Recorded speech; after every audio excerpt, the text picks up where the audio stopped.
Hello, good day everyone, and welcome back to my blog. So officially this will be the Naval Aviator Diary Session 0169. And yeah, let's just call me Operator 214, and I am now making my vlog journal entry right now, and just keeping an update on what happened to me these past few days. So anyway, let's begin. So finally, I got my spy camera up and running and fully functional, and immediately I had already begun producing pictures, and those pictures are really good in quality. And I could say that it was really a nice quality of videos that was being produced on my spy camera. So by the way, for everybody's information, the spy camera that I'm using, well, it's not exactly a spy camera but more like an action camera. I'm sure I've already mentioned this a couple of times now on my blog, the Insta360 Go 3 action camera that it's more like a transformer action camera. It separates into a small pod of camera itself, so basically it markets itself as the smallest action camera around. So anyway, yeah, now the only problem I can see with my current spy camera that I'm using is that the battery life is not that long compared to, say, to my previous spy camera that I was using on my previous two previous ships that I work with, which I only use as a cell phone.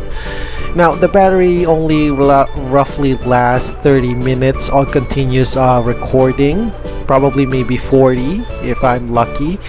But yeah, if we would compare that to a cell phone spy camera, which lasts about 2.5 hours, it's basically very short recording. It's mostly if I'm gonna do a recording on this spy camera on the Insta360 Go 3, it's probably just mostly highlights and the most important part of the activity.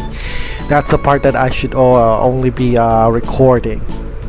Now, however, like I said, however, despite the shortened battery life, the picture were 100% better, and the image stabilization feature is unmatched, and the videos are really smooth. Probably I'll gonna. I'm now showing it this one on how smooth the picture is. You can tell right now on how smooth given on this sample videos that I have taken, of course secretly. Now hopefully my main goal of reaching my main goal is reaching to more than 100 videos on my 12 season of my blogging. Well, actually it's officially 12 seaman contract, to be honest. Yeah, and the only thing I am now on YouTube platform is basically the 10th, 11th, and now the one that I'm producing, the 12th season of my vlogs. So the 9th season and below is basically just the usual web text-based blog, but I'll probably have to think of that one way or the other on how to produce a video format of it later on. But of course that's all on the far future, not at the moment right now. So at the moment I'm still busy, it's still currently ongoing, it's still currently ongoing cataloging my 12 season of my 12 season of my blog. So yeah, and hopefully going back, I will probably have to achieve at least 100 videos on that. I think it's feasible right now that I might be reaching around 100. So by the time I'm recording this, I am now somewhere around the 70th vlog videos right now. So a few more, I guess I'll probably be reaching more than 100.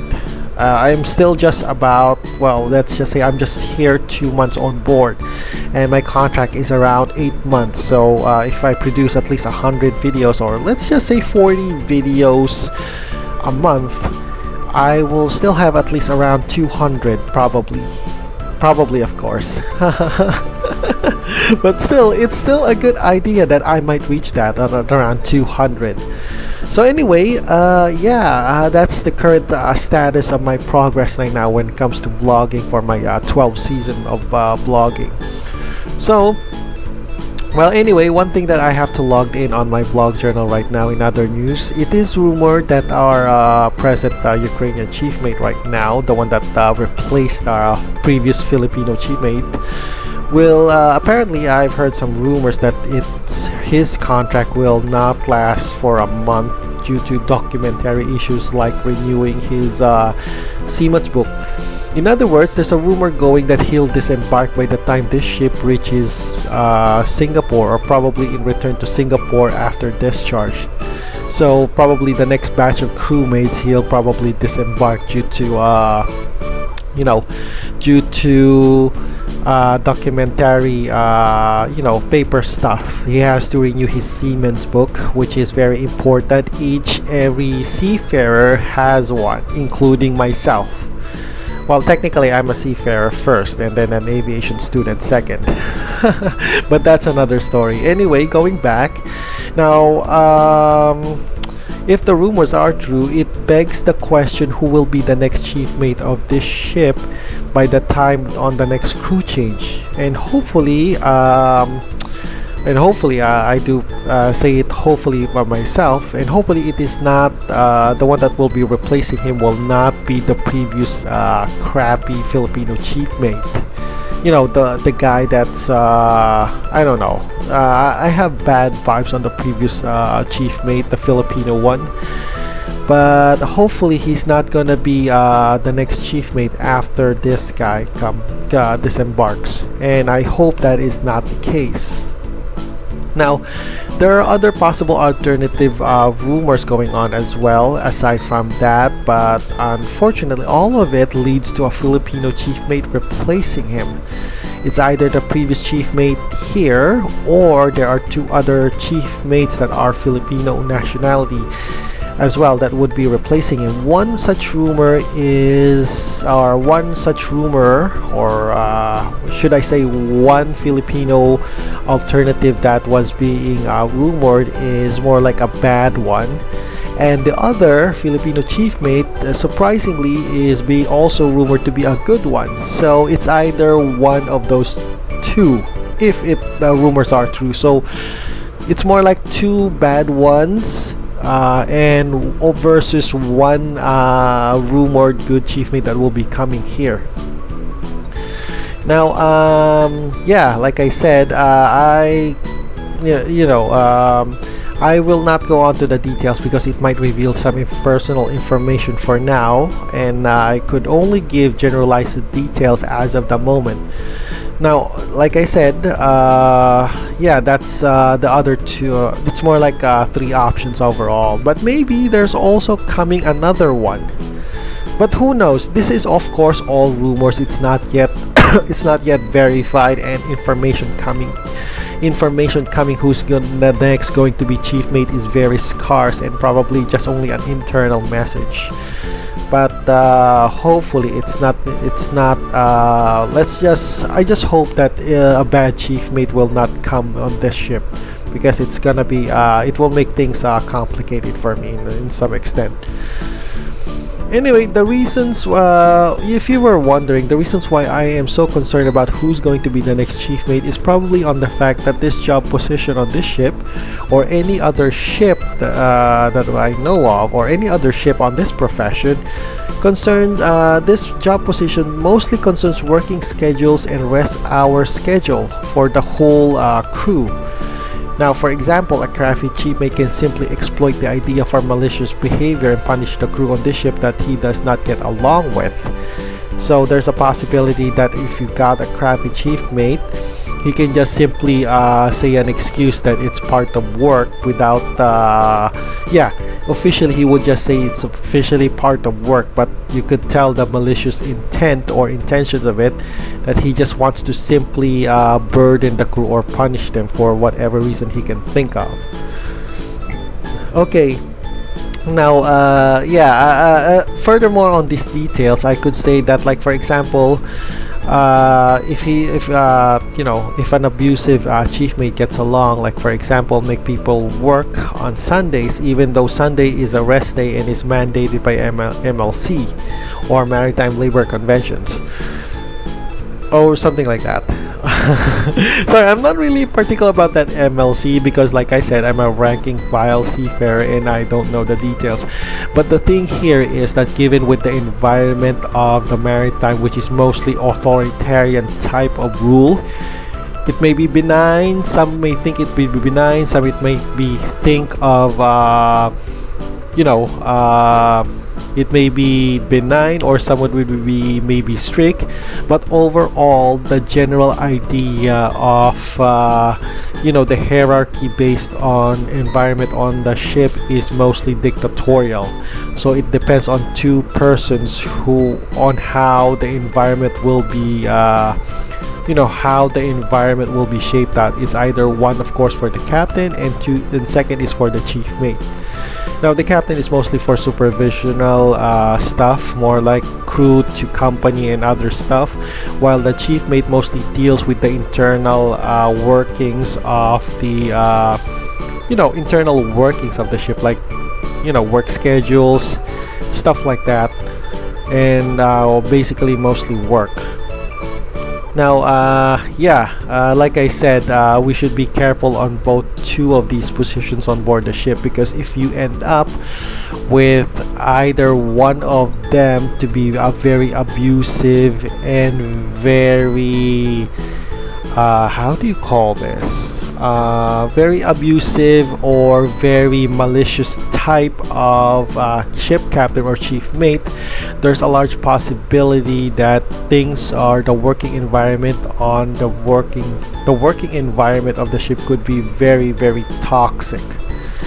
So yeah, okay, I'm just gonna give you an example. Let's put this on a simple way. If the person no, never mind. It's just too complicated. But the thing here is the two most important positions, or at least on the deck area on what I'm working at, the two most important positions here on this ship is the captain and the chief mate. Now, if you end up having a bad chief mate or a bad captain, working environments will be very, very problematic, just to say the least. So if you end up with a crappy, shitty chief mate like the last one, the Filipino one, the working environment will be not so good. And on our case, that Filipino chief mate refuses to give rest hours. All he thinks about is work, and please the company. He does not think of the crew welfare, such as overworking the crew and such. So you get my idea on that part. So yeah, that's the thing that I can say of, because I don't want to lengthen the conversation, because anyway, the bottom line here is that people wanted to people worry about who's going to be the next chief mate, because it will determine, like I said, the working environment. If you have a good one, then the working environment will be good. If you have a bad one, then definitely your whole working contract will be miserable. So anyway, I'm not gonna further elaborate on that part. In other news, it looks like that it's already confirmed that my mooring station will be on the forward area this time, and it will be probably permanent and last for the whole duration of my contract.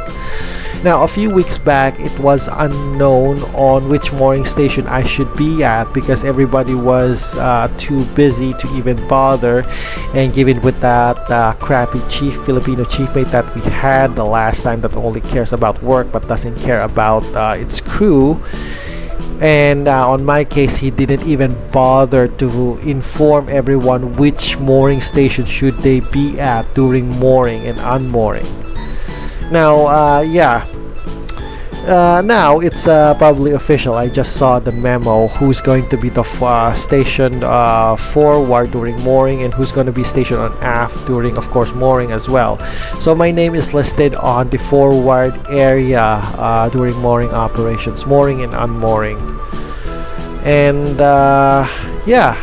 back then, like I said, it was before this memo came out that I found out a while ago. I was I was kind of hanging out temporarily to the forward mooring stations because, or I assume that my, at least an assumption only, that I will be, well, I would be at the forward mooring station. But now it's definitely official. The memo just came out.